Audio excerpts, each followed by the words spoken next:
Em nome do Pai, do Filho e do Espírito Santo. Amém. Irmãos e irmãs, mais uma vez, obrigado pela sua presença e companhia no programa Boa Noite, meu Pai.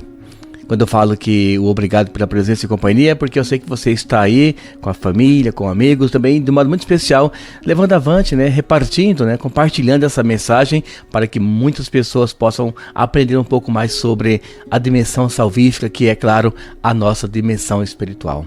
Eu sou o Padre Emanuel, da Paróquia Pessoal Nipo Brasileira, e apresento para você o podcast e também o programa Boa Noite, meu Pai. Buscando sempre uma dimensão espiritual para que a nossa caminhada tenha sempre esse adestramento no que diz respeito a conhecermos a nossa condição humana, nosso dia a dia inclusive, mas nos adestrarmos para o espiritual, ou seja, treinar nossa vida, nossa mente para conquistarmos cada vez mais o reino dos céus. Nós estamos finalizando o mês de agosto e, como você sabe, a igreja dedica esse mês inteiro para as vocações, em todos os âmbitos. E hoje, então, eu quero tratar de um modo muito especial a vocação por excelência de uma pessoa que aceitou o convite de Deus, o convite do Pai, claro, a pessoa de Jesus.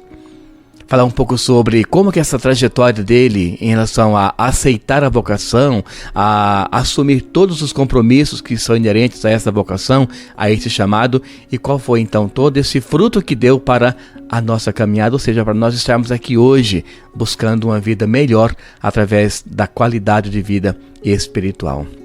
Vejamos, a vocação por excelência, é claro que é o dom que Deus nos chama, que é o dom à vida. Esta é a primeira vocação e é o primeiro chamado que Deus nos dá. E um dia, com certeza, Deus chamou esse seu filho, tanto na condição espiritual, que é o prólogo de São João, que lá já estava desde o princípio, como também na condição humana, que foi há um pouco mais de 2000 anos passados, quando Deus chamou, humanamente falando, o seu filho para assumir uma missão. E claro, missão esta que esse filho, já compreendendo a vontade do Pai, ele por pura obediência, ele colocou-se a caminho. Iniciou a nova trajetória na sua caminhada também. Então, irmãos e irmãs, esse mês de agosto, vamos ver agora nesse programa como que Deus ele tem essa preocupação com toda a sua criatura. E então, uma vocação por excelência, que é a do seu filho Jesus, fez com que toda a humanidade pudesse compreender e sentir essa vontade e esse estar de Deus, do Pai Criador, em nosso meio. Vejamos, por exemplo, Deus como aquele que é o nosso grande protetor. Você que já leu Gênesis, você sabe muito bem, por exemplo, compreendeu quando na criação Deus foi criando, Deus foi harmonizando e Deus foi colocando tudo em prática para o bem de toda a humanidade. Agora, nesse contexto de um Deus que olha para o seu povo, o que nós percebemos? Aquele Deus como que um grande protetor no que diz respeito às pessoas. Tanto no Antigo Testamento quanto no Novo Testamento, nós percebemos essa dimensão de um Deus que cuida, que caminha junto e que faz de tudo para que as coisas boas estejam sempre acontecendo na vida dos seus filhos. Eu coloquei então alguns pontos para vermos como que essa dimensão ela acontece na prática. Então, primeiramente, a matança dos santos inocentes, ou seja, Deus que se preocupa com os seus, e temos esse episódio que Herodes ele manda matar as crianças de 0 até 2 anos com um único objetivo: eliminar qualquer criança que pudesse então estar nessa etapa da vida, porque ele ficou sabendo que uma dessas crianças do sexo masculino, uma delas seria então o futuro rei. Claro, uma compreensão muito equivocada sobre o reinado, inclusive. Até porque Jesus não veio para ser rei deste mundo, mas sim para mostrar-nos o reino celestial. Mas então Deus ele se preocupa de tal forma que ele vai ter um diálogo com José e com Maria. Sabendo que Jesus era uma criança, estava nesse meio também, então Deus ele vai se preocupar em salvaguardar a humanidade. Então ele vai até José e Maria através de um sonho e fala: olha, vocês devem fugir desta terra. Vocês devem ir para terras distantes, porque alguém, no caso Herodes, quer matar o menino. Então vejam, é nesta preocupação que eu quero me referir sobre uma vocação que Deus nos dá como um todo. Salvar o seu filho de uma condição humana, que é a morte, Uma morte precoce seria para que, a partir do plano do Pai, que é Jesus estar em nosso meio, a sua caminhada, sua trajetória, depois da sua morte e sua ressurreição, um dia pudesse acontecer também. Então esse é o primeiro fato. Depois, nós temos a dimensão da preocupação de Deus, mas agora em outro episódio. Mas que não é tão diferente quanto essa questão de uma criança, no caso Jesus. É a dimensão dos reis magos. Porque ali também Deus falou com eles. Porque nós sabemos que os reis magos foram ao encontro dessa luz e caminharam bastante. E tiveram também com Herodes. E Herodes, entre aspas, estava também procurando essa luz. E sabendo Herodes que os reis magos eram astrólogos, ou seja, conheciam muito bem da astrologia, da questão das luzes, das estrelas, as suas posições, ele sabia que eles iam achar com facilidade. Então, Herodes propõe o seguinte: quando vocês encontrarem o menino, vocês voltem aqui que eu quero também ir adorá-lo. Claro, pura mentira. Mas Deus, mais uma vez, fez o quê? Se preocupou em salvar a humanidade. Então, quando os reis magos encontraram a luz, ofereceram seus presentes ao menino, ouro, incenso e mirra, e estavam voltando, eis que a voz de Deus fala para eles o quê? Não voltem por este caminho. Alguém deseja matar o menino. Então vejam que em tempos diferentes, mas numa mesma condição de maldade, Deus ele quer falar com o seu povo para salvar a humanidade. E dessa forma então, claro, quem tem ouvidos para o Deus que fala sempre, essas pessoas conseguem compreender a vontade dele. E os reis magos simplesmente foram por um outro caminho, não voltando pelo mesmo, é claro. E então Herodes ele ficou muito bravo e aconteceu esse segundo episódio, que foi então a matança dos meninos inocentes, das crianças inocentes, né? Para vermos o que, irmãos e irmãs? A preocupação de um Deus em salvar a humanidade. Então guarde bem essa frase e esse pensamento para o programa de hoje. O mês vocacional terminando, o último dia hoje, dia 31 de agosto, mas para vermos que Deus, desde sempre, Ele quis salvar a humanidade. Irmãos e irmãs, Deus é aquele que tem essa preocupação imensa com a salvação. E agora então, depois nós vemos dois exemplos que Ele se preocupou de tal forma que enviou até a sua voz para falar com, no caso, falar com Herodes, aliás, falar com José e Maria e depois com os reis magos sobre Herodes.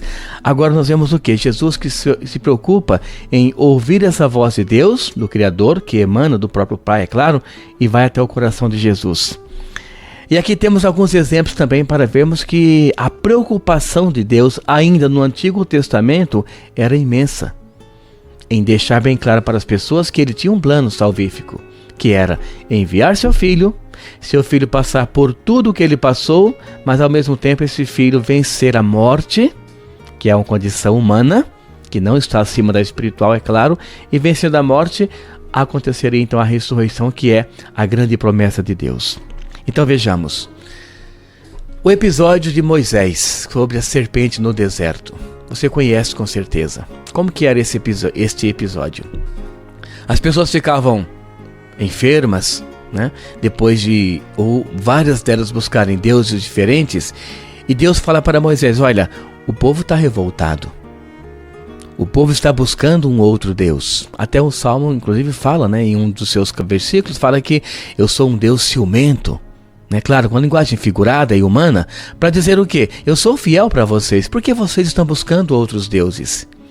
Mas o povo desanimou da caminhada do deserto, ou seja, aqueles que não têm uma firmeza na sua vocação, na sua confiança em Deus, e foram buscar novos deuses, novos caminhos.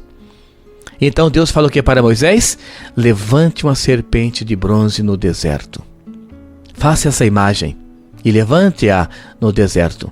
E toda pessoa que for picada pela cobra, que era então o pecado entrando na vida das pessoas, a maldade, quando elas mesmas procuravam muitas vezes, que é o pecado que nós cometemos, toda pessoa que olhar para essa imagem hasteada no deserto, que era então a serpente de bronze, esta pessoa ficará curada. E assim, claro, promessa de Deus, promessa cumprida. Aqueles que olhavam para a serpente, após serem picadas por ela, esses eram curados de qualquer enfermidade que poderia acontecer.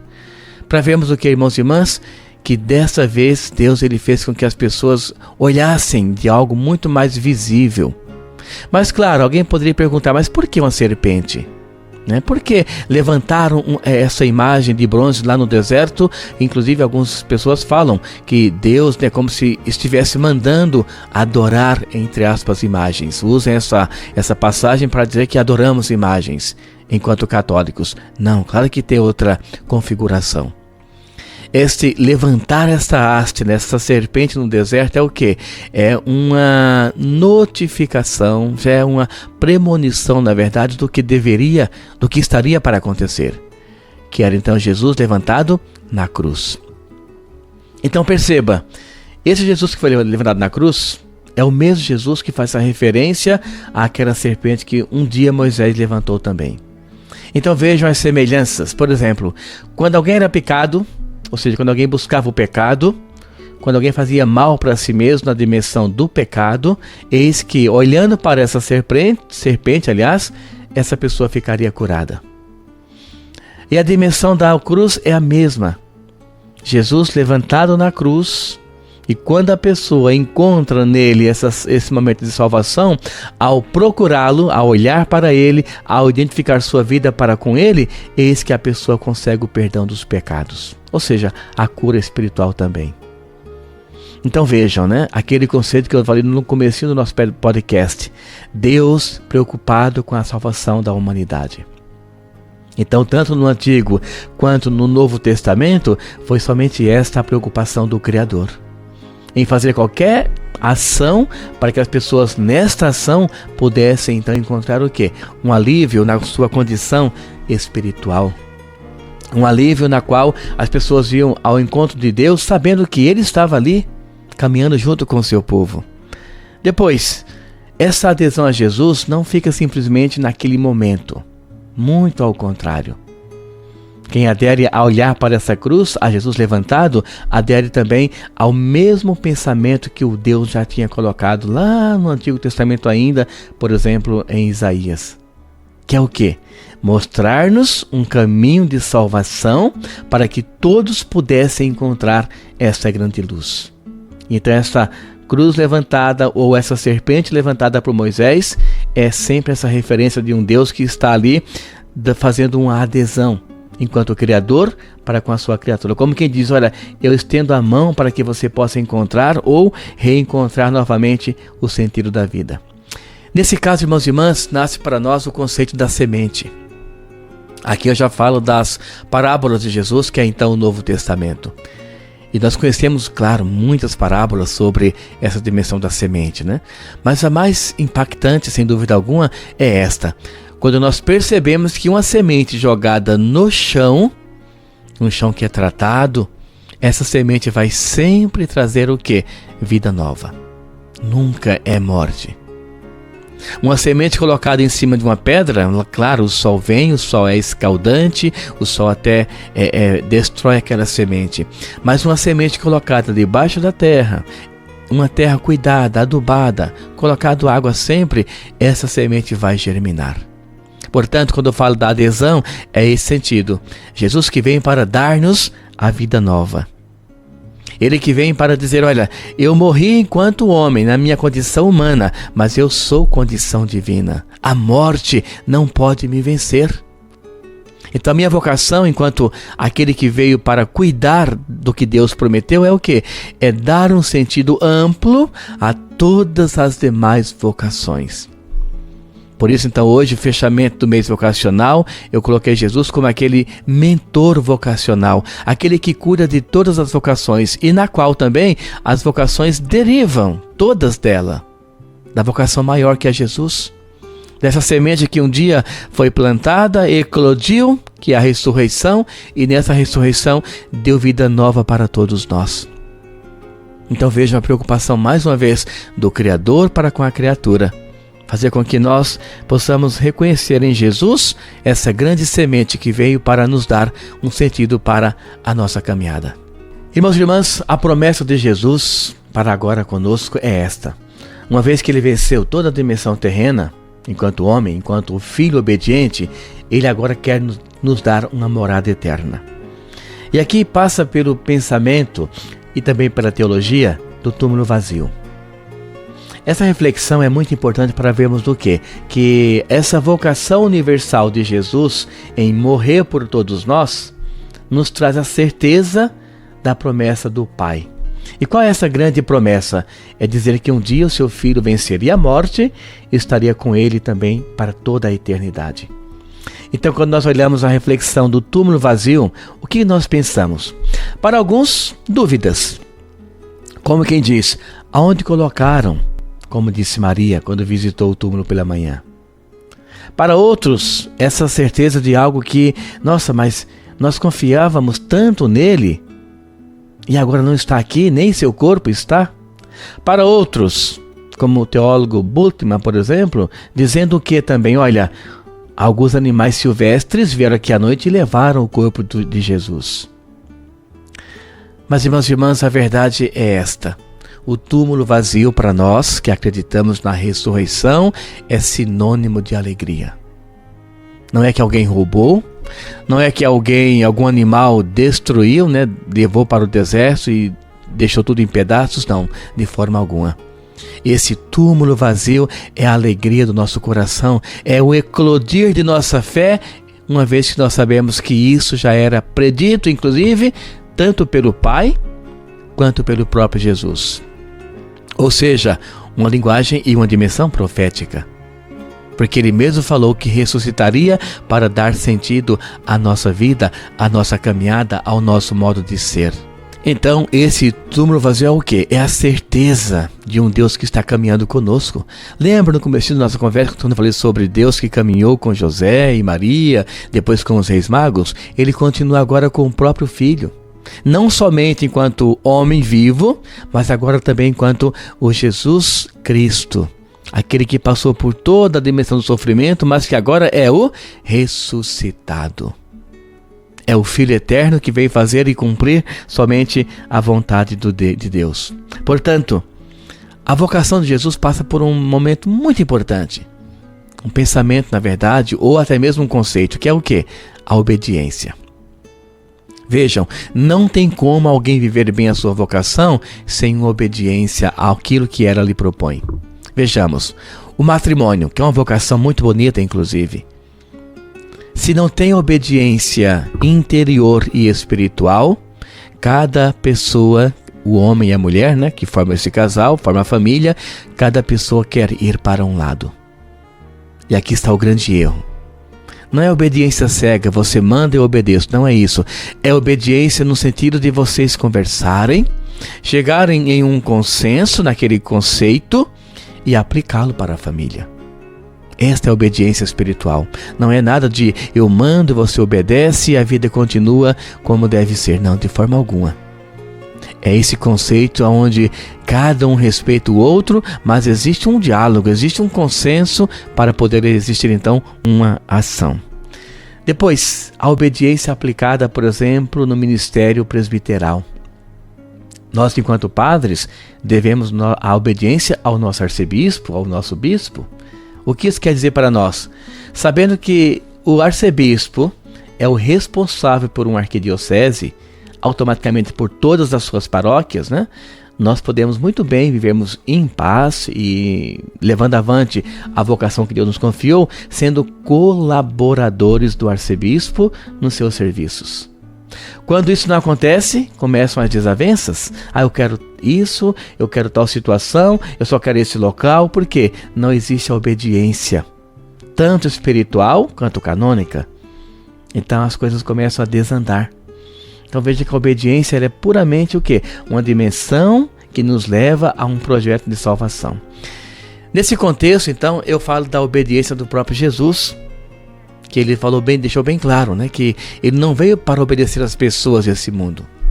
Lembra daquele milagre de Jesus, quando ele, com apenas pães e peixes, muita quantidade, aliás, em pequeníssima quantidade, alimentou mais de 5.000 pessoas? Depois queria o que dele? Que ele fosse o rei. E ele falou o quê? Jamais. Tanto que quando ele percebeu que todos já tinham comido e estavam satisfeitos, ele foi embora para outro local. Por quê? Percebeu e queriam torná-lo rei daquelas pessoas, daquela região. E ele deixou bem claro: o meu reino não é deste mundo, portanto, eu devo obediência somente a meu Pai. Então veja que a obediência passa para que as pessoas vivam intensamente a sua vocação. Então você que agora está me ouvindo e que é filho, por exemplo, a obediência aos seus pais é fundamental para que a harmonia more na sua casa. Ah, mas qual é a vocação, a minha enquanto filho? É a vocação de harmonizar o lar, de obedecer aos pais para que os pais coloquem em prática o plano que eles têm de casal e de família. É assim que Deus foi então harmonizando a humanidade e agora transmite tudo isso para nós também. Harmonizarmos-nos interiormente, que vai dar consequência para o nosso lar, consequentemente criarmos então filhos bons e obedientes para termos uma sociedade madura e sadia em todos os âmbitos. Então, eu rogo muito a Deus que nesse mês de agosto que estamos agora encerrando, você peça a Ele o dom de compreender o que é essa obediência. Porque assim a sua vocação vai estar muito bem alicerçada, muito bem acertada e, claro, sempre em conectividade com Deus. E aí sim, teremos famílias mais felizes, padres mais alegres e, consequentemente, comunidades muito mais voltadas para o serviço do nosso Deus. Desde já que Ele te abençoe, te dê um mês de setembro que está prestes a iniciar com muitas bênçãos e graças e, claro, a nossa gratidão a Ele por esse mês que está terminando e com certeza Deus fez muitas coisas na nossa família e também em nossas comunidades. O Senhor esteja convosco, Ele está no meio de nós. Que mais uma vez desça sobre você, a sua família e também o seu mês de setembro que está para iniciar. A bênção do Deus Todo-Poderoso, Ele que é Pai, Filho e o Espírito Santo. Amém. Um grande abraço, fique com Deus e até o próximo domingo com as bênçãos do nosso Pai.